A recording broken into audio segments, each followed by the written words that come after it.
He's bought by Potiphar, an Egyptian, an officer of Pharaoh.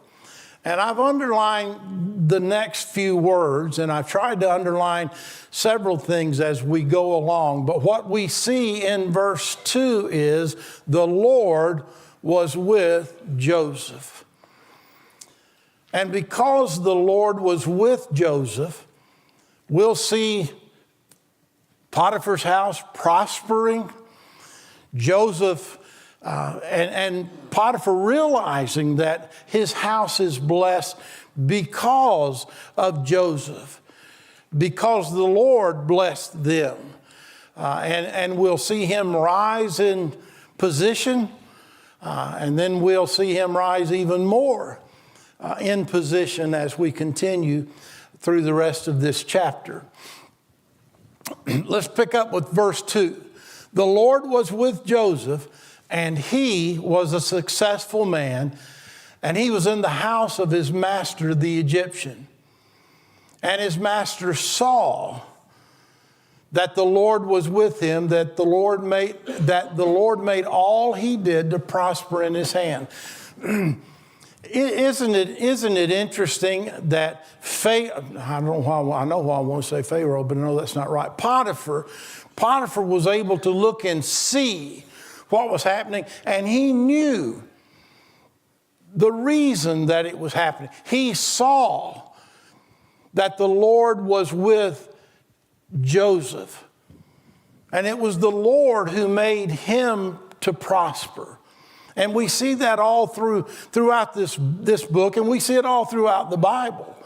God being with someone. And when God is with us, I'm going to let you finish that from the New Testament. Yeah, who can be against us? If God is with us, who can be against us? Verse 4, so Joseph found favor in his sight and served him. Then he made him overseer of his house, and all that he had he put under his authority.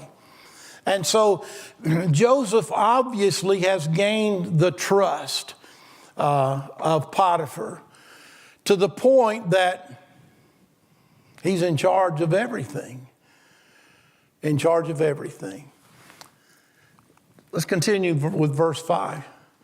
So it was from the time that he made him overseer of the house and all that he had that the Lord blessed the Egyptian's house for Joseph's sake. And the blessing of the Lord was on all that he had in the house and in the field.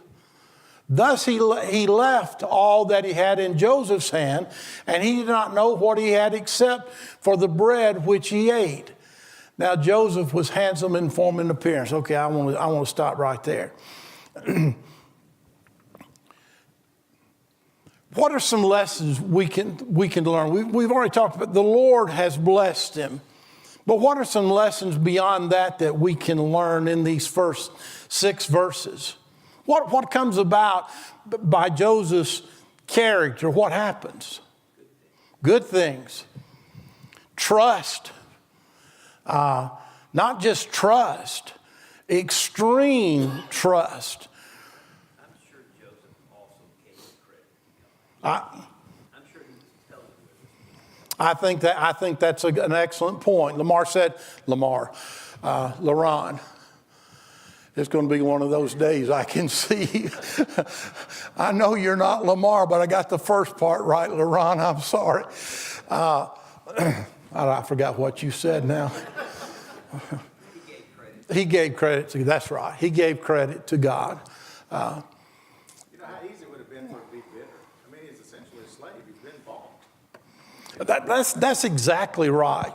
And I think sometimes we may kind of forget that, everything's just going really well, but he's a slave. He's been bought. And so he belongs to Potiphar. He came from a rich family. He certainly did. He had it made back where he came. That's right. That's from materially, he had everything he needed. Virginia?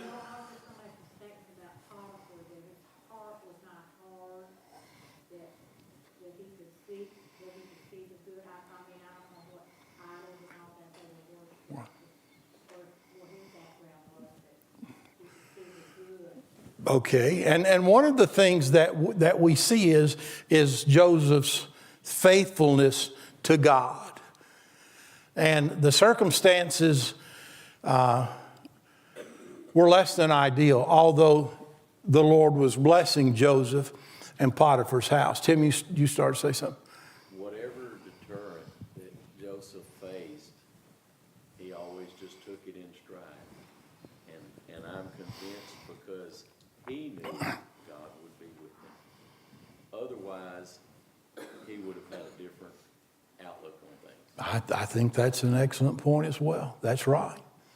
Because things are, He's a long way from home, too. he's there by himself, no family's with him. He's there against his will, all of this. And yet Joseph remains faithful to God. And there is no question in my mind that he realized, well, even Potiphar could see the Lord blessing him and the Lord being with him. They spoke a different language, so he had to learn a language. He had a lot going on. He must have been pretty smart. I mean, to pick up stuff up, because when the brothers came down, he spoke in the That's right. That's right. Now, when he went down, how old would Joseph be at this time? Okay, we're told he was 17 when he's. So we're talking about a teenager, a young man, very susceptible to being tempted, as we're going to see. And what he does is he doesn't fall for that. He resists that. He didn't forget God. I think he worked hard to accomplish what he accomplished, even though God was blessing him. He didn't just, like Jeremy said, he didn't just give up and have a lot of self-pity or be bitter about it. Right. And so there are a lot of things that we can learn when we look at Joseph. When things don't go the way we want them to go, or when things go what seems horribly wrong in our life, we have to maintain our faith in God and maintain a good attitude. When somebody mistreats you, or at least you perceive somebody mistreats you, if we're not careful, it's pretty easy to get bitter towards someone. And we certainly don't want that to happen. Now, as verse 6 ends, it tells us something about Joseph. It says he's handsome in form and in appearance. So I take that in form, a young man, he's probably, and he's pretty outwardly, or he's handsome. That's what the word that I should use. And so here's a good-looking, I think, a hard-working young man. And there's nothing wrong with that.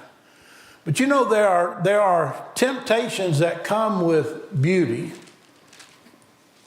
that doesn't necessarily come when you look like me. So this is going to play a part in what happens continuing. Verse 7, it came to pass after these things that his master's wife cast longing eyes on Joseph, and she said, "Lie with me." Now, we understand and that what she's trying to do is to entice him to have sexual relations with her.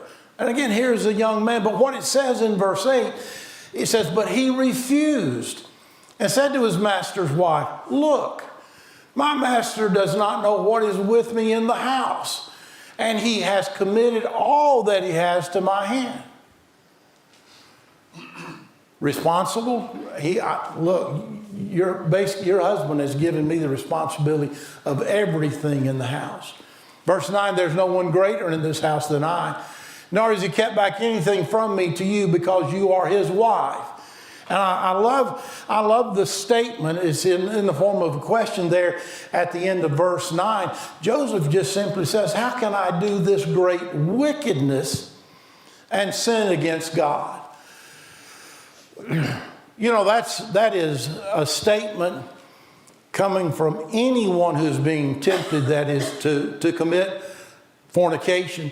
That is the correct statement. But I appreciate so much Joseph as he's seeing she's trying to get him. He's seeing the fact that it is great wickedness and it's sin against God.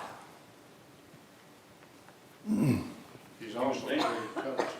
Yeah, he's very intelligent. You're right, Paul. I think that by him doing that as well, he told her how he felt about her husband, and then he appealed. You think by him appealing and we're sinning against God, that would hopefully in her head like, okay, I shouldn't be doing this either. That's a good point. He refused. He talked about her husband, the fact that he trusted him, and if he were to carry through with what she wanted to do, it would be sin against God. Verse 10, so it was as she spoke to Joseph day by day that he did not heed her to lie with her or to be with her. You know, it's one thing to be tempted once, but this was not a one and done temptation with Potiphar's wife. She tempted him, I don't know how long it went on, but it says day by day.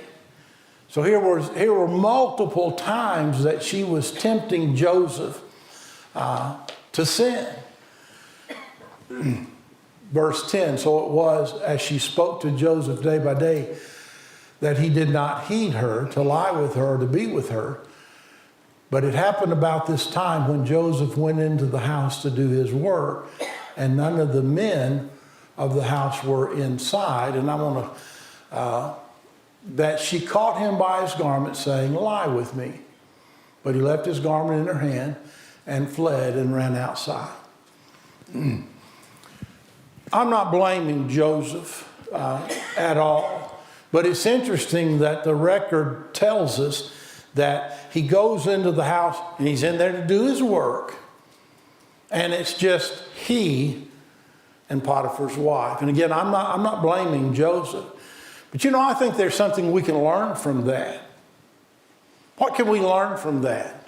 Don't ever be alone with a man with a woman or a woman with a man without somebody else present, because she falsely accused him. He did nothing wrong, but it ruins your reputation, and people start believing that really happened.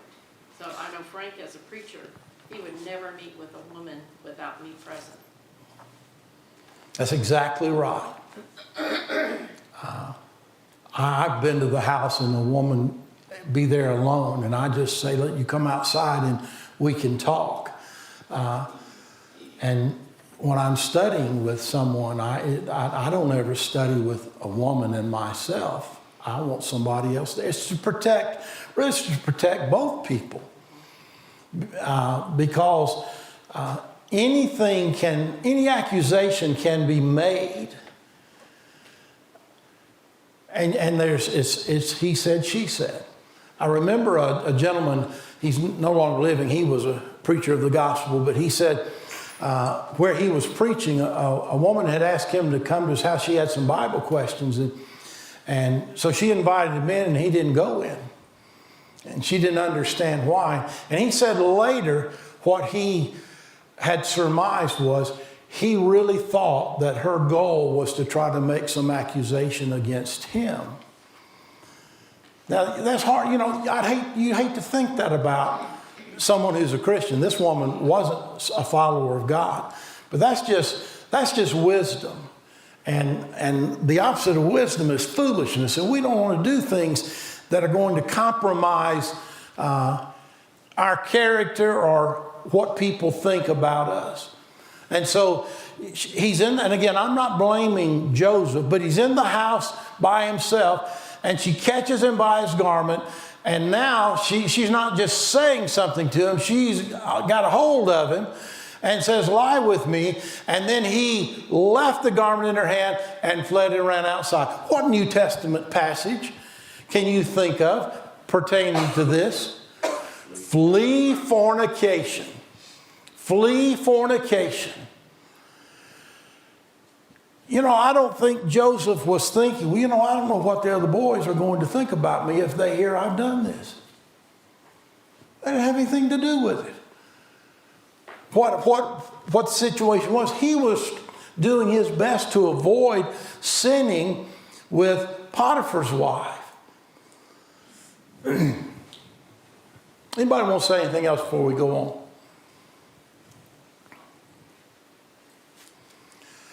Well, now we get to the lying part. Verse 14. Let me read verse 13 again. So it was when she saw that he had left his garment in her hand and fled outside, that she called to the men of her house and spoke to them, saying, see, he has brought into us a Hebrew to mock us. He came into me to lie with me and cried out with a loud voice.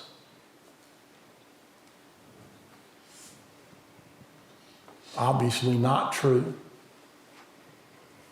And it happened when he heard that I lifted my voice and cried out, that he left his garment with me and fled and went outside. Well, you know, did she have some of that story right? She had some of that story right, but probably the most critical thing about that story is the fact that she just lied about what had happened. He did flee.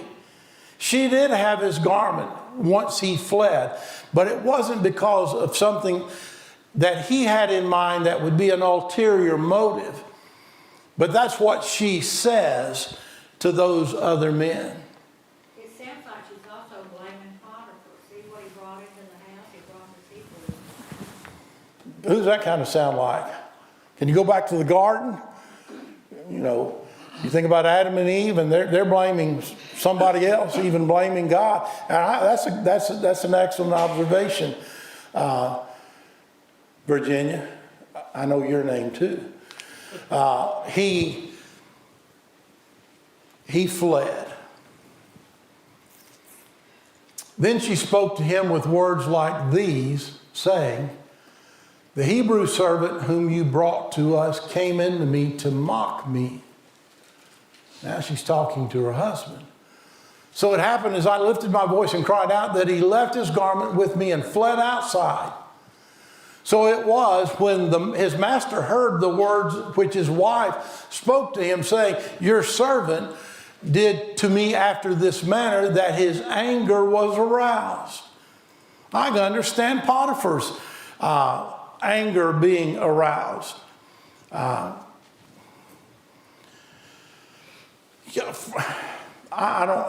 have no idea if what I'm about to say is, I don't know. I just wonder if she was somebody who had lied before. Main character.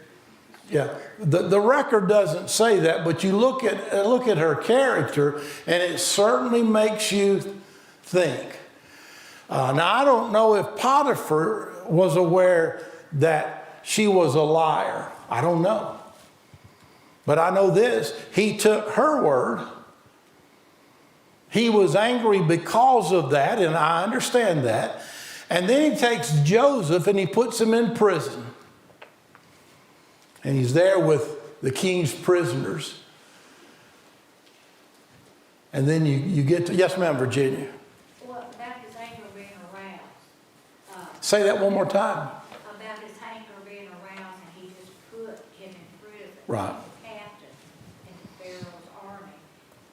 He's a military person, and my thought was, if somebody had done that to his wife, that caliber, that he would have killed him.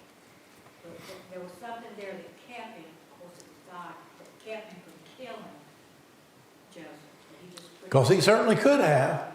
He had the power to do that. Yes, Al. Just another observation.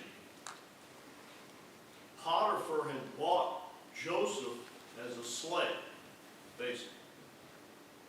And through Joseph's conduct and Potiphar seeing that, everything he touched seemed to work out all right, and rising to, the fact that there was nobody in Potiphar's house that had more say than Joseph and Potiphar, that despite all of that, this one instance completely switched Potiphar's feeling about Joseph. And he winds up in prison, basically. And we can, thank you, we can see evidence in our lives or as we look around in the world. Somebody tells a lie, and what often happens? It just incites everybody. And a lie can ruin a person's reputation. Now, it doesn't change a person's relationship with God, and I think that's an important thing that we need to continue to emphasize. Joseph, verse 21 says, but the Lord was with Joseph and showed him mercy, and he gave him favor in the sight of the keeper of the prison. And so again, the Lord continues to be with Joseph. Joseph, even in prison, he rises to a position of authority, if you can have authority in prison. Basically, he's in charge with the other prisoners. He's looking out for the other prisoners. Verse 22, and the keeper of the prison committed to Joseph's hand all the prisoners who were in this prison. Whatever they did here, it was his doing. I want to go ahead and read verse 23. The keeper of the prison did not look into anything that was under Joseph's authority, because the Lord was with him, and whatever he did, the Lord made it prosper. So again, the character of Joseph made the jailer feel confident that he could leave these other prisoners under Joseph's care, and he wasn't concerned about whether or not things were going to be done as they should or as they should not. Tim, I think it's an interesting circumstance. Don't know how much to make out of all of it, but to Virginia's point about Potiphar being angry, the text doesn't actually say that he's angry with Joseph. He's just angry. What's interesting to me is as the text continues in chapter 40, when you have the cupbearer and the baker who are in prison, it says in verse 3, that Pharaoh was furious with them, and so verse 3, he puts them in confinement in the house of the captain of the bodyguard in the jail, the same place where Joseph is in prison. That's Potiphar. He puts him in prison in Potiphar's house where Joseph is in prison. So Potiphar has imprisoned Joseph in his own house. He hasn't sent him away to someplace. That suggests to me that there may be something to this idea that he's just angry about this whole situation. And maybe he's not real certain about what his wife is saying. It seems out of character for Joseph. But what's he going to do? If your wife says this fellow's trying to rape me, you can't just ignore that. But he may not be convinced that he's guilty. So anyway, he imprisons him right there in his house, which goes to exactly the point you're making. He sees that God is blessing him because of this man, and he doesn't want to get rid of him. And even when he has to, he won't. He won't kill him. He won't send him somewhere else to jail. He's going to keep him right there in his own house, as close to him as he can, which is just an interesting way of thinking on his part, and it does suggest some things to think about, but we really don't know. Sure. Looks more like a greed deal than, Yeah. if you really look at it, it's like, I know where this is coming from, and I really can't, I don't like what he's doing, but boy, I can't let him go. Good points. Anything else on chapter 39? All right, we'll continue. The story continues. Chapter 40. I don't know how much time has passed. The Bible just simply says it came to pass after these things that the butler and the baker of the king of Egypt offended their lord, the king of Egypt. What did they do? They offended him. I don't know what specifically they did, but he was offended by it. When you offend the Pharaoh. That's right.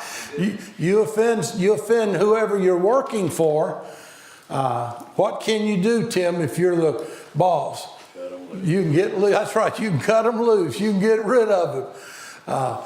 And so that's what we're told about the butler and baker being placed in prison. Pharaoh was angry with his two officers, the chief butler and the chief baker. So he put them in custody in the house of the captain of the guard, in the prison, the place where Joseph was confined. Now again, Pharaoh, as Frank has already pointed out, he puts these men in the same place that Joseph is in a prison in the house of Potiphar. And the captain of the guard charged Joseph with them, and he served them, so they were in custody for a while. Again, here we see a continuation of the confidence that the captain of the guard has as far as Joseph is concerned.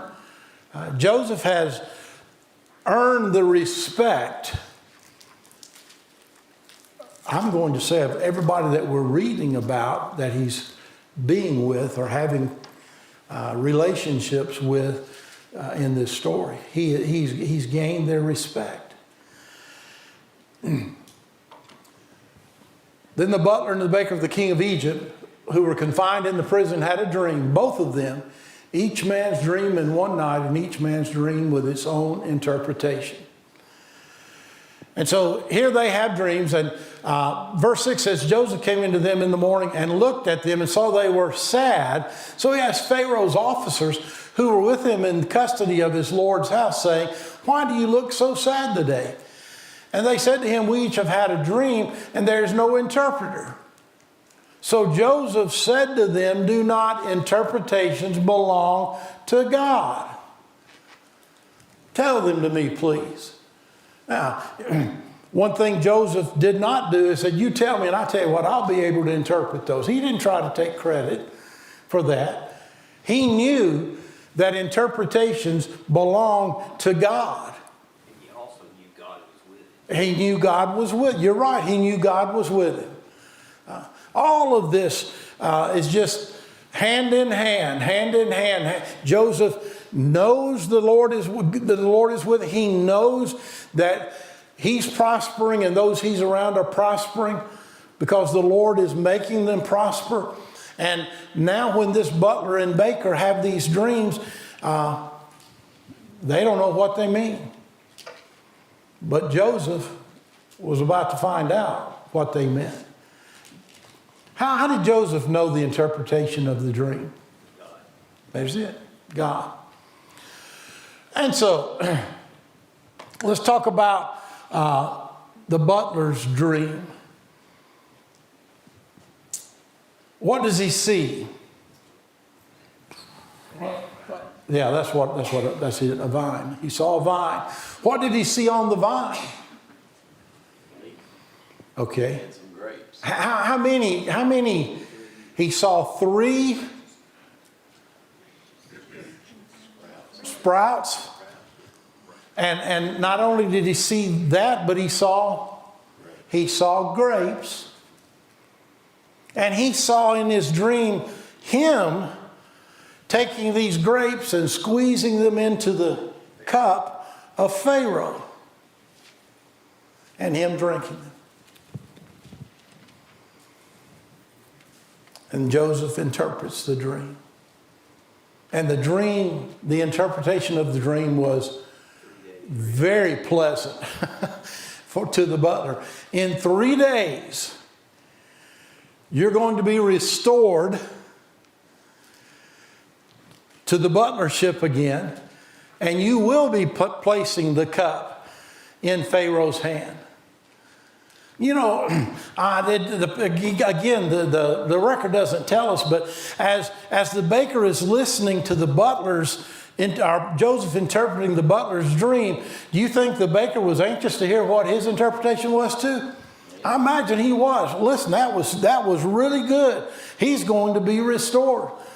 I'm ready to hear mine. But the interpretation begins there in verse 12. The three branches are 3 days. Within 3 days, Pharaoh will lift up your head and restore you to your place, and you will put Pharaoh's cup in his hand according to the former manner when you were his butler. And then Joseph makes a request. Was it an unreasonable request? It was not an unreasonable request.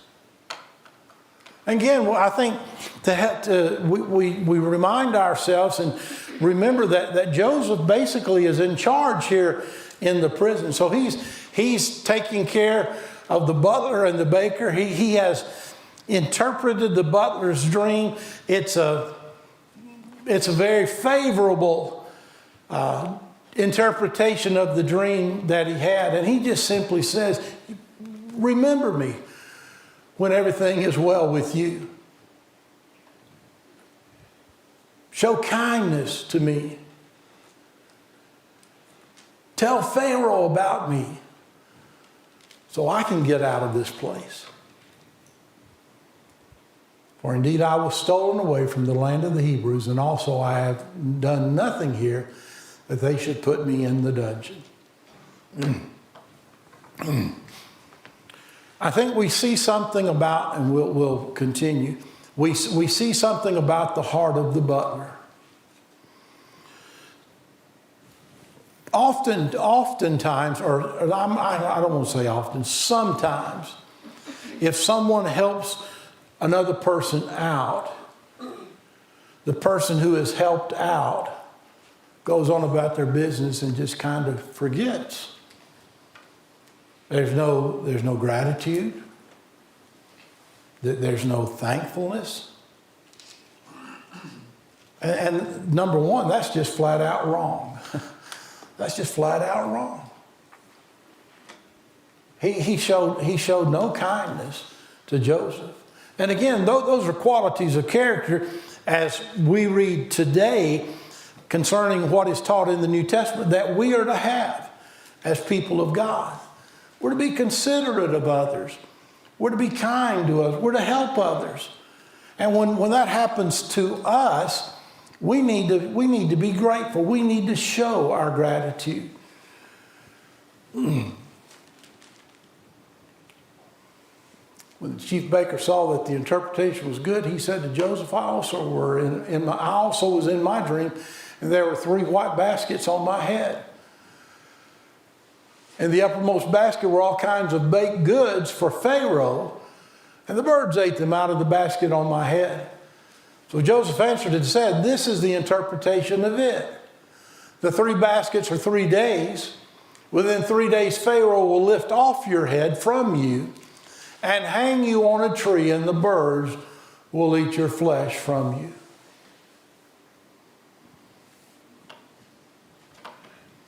And it happened just as Joseph interpreted the dream and said it would happen. The butler is restored. It's interesting. I've underlined it. 3 days later, it happened to be Pharaoh's birthday.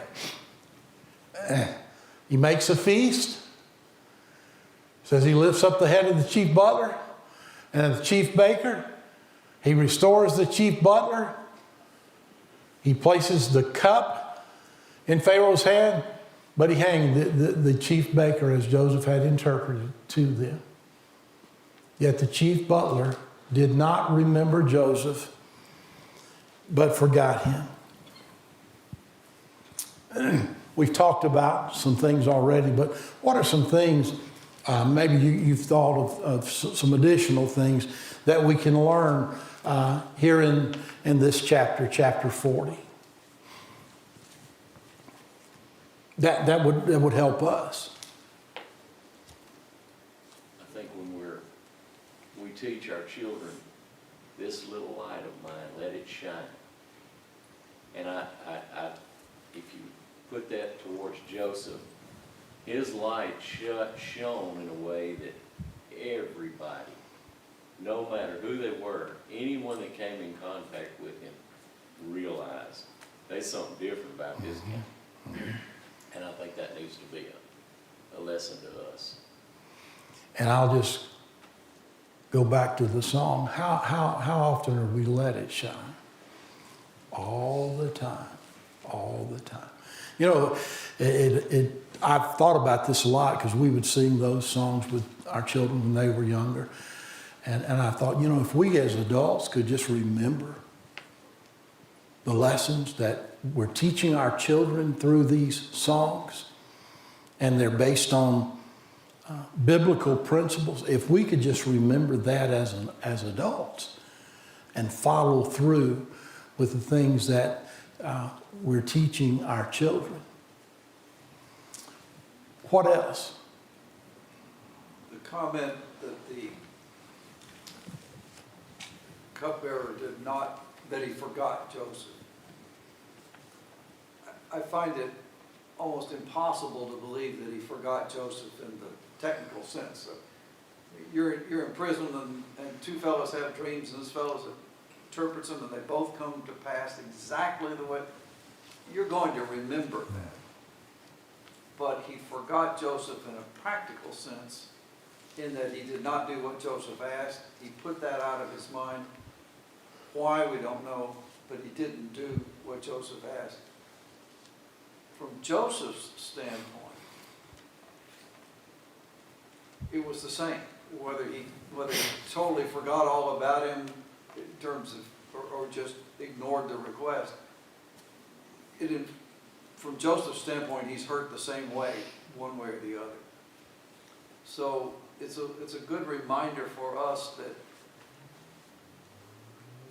we need to make the active effort to do so that we're not in practicality forgetting somebody, even if we think about them, but if we don't do it, we're in essence forgetting. He didn't need Joseph anymore. Yeah. I think, excellent point, excellent point. He'd gotten what he wanted, gotten released from prison, and what Alan said was, he didn't need Joseph anymore. You know, Selfish attitude. Exactly. that's exactly right. Well, we gotta look where he was, you know, he just had been restored to Pharaoh. He'd been in bad trouble with him because he'd been thrown in prison for whatever reason. And now he's in front of Pharaoh, but, you know, I'm not gonna rock the boat and tell him about this guy that's over in prison, told all this stuff, because it may cost me something. And I think she's right, that it's just pure selfishness. You know, Joseph listened to what was revealed to him, and he said exactly what was revealed to him. Can you imagine him telling the baker? Well, Yeah. You're we got right. 3 days. After he just told the butler, man, you going back. 3 days, hoorah. But it could 3 days. Yeah, just say, you know, to not tell what God revealed. I mean, in the same way for us, we've got what Yeah. God's revealed. That's an excellent point. It's In both of those cases, he says he's going to lift up your head. But that's two very different things. that's exactly right. And to the point, Jeremy is, you know, it's easy to tell people things that doesn't hit them square between the eyes that the Bible teaches. It's a little more difficult. Really, it shouldn't be more difficult, but you think more about saying something when you know. You know, I try not to, I don't know that I've ever told anybody in a study that refuses to obey the gospel, you're going to hell. I don't think I've ever said that. Now, I've said things that people can draw that conclusion from. I'm not trying to skirt the issue, but you know, that's a tough position. Or somebody comes, I remember Dad saying years ago, a man had, I don't know the circumstances of his death, but as I remember, the man was not a Christian, but Dad was asked to speak at the funeral. And his son came to Dad and said, "Do you think my dad is in heaven? You think he's saved?"